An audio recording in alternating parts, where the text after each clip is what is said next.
Let me begin again. Dear Ma, I am writing to reach you, even if each word I put down is one word further from where you are.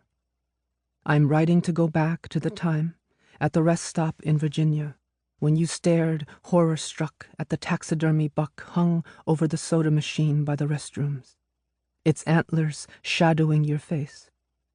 In the car, you kept shaking your head. I don't understand why they would do that.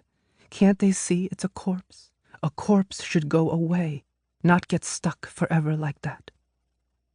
I think now of that buck, how you stared into its black glass eyes and saw your reflection, your whole body warped in that lifeless mirror.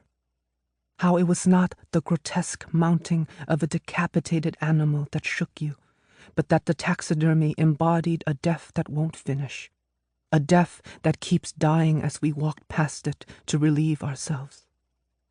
I'm writing because they told me to never start a sentence with because. But I wasn't trying to make a sentence. I was trying to break free. Because freedom, I am told, is nothing but the distance between the hunter and its prey. Autumn. Somewhere over Michigan, a colony of monarch butterflies, numbering more than 15,000, are beginning their yearly migration south. In the span of 2 months, from September to November, they will move one wing beat at a time, from southern Canada and the United States to portions of central Mexico, where they will spend the winter. They perch among us, on windowsills and chain-link fences, clotheslines still blurred from the just-hung weight of clothes, the hood of a faded blue Chevy, their wings folding slowly as if being put away before snapping once into flight. It only takes a single night of frost to kill off a generation. To live, then, is a matter of time, of timing.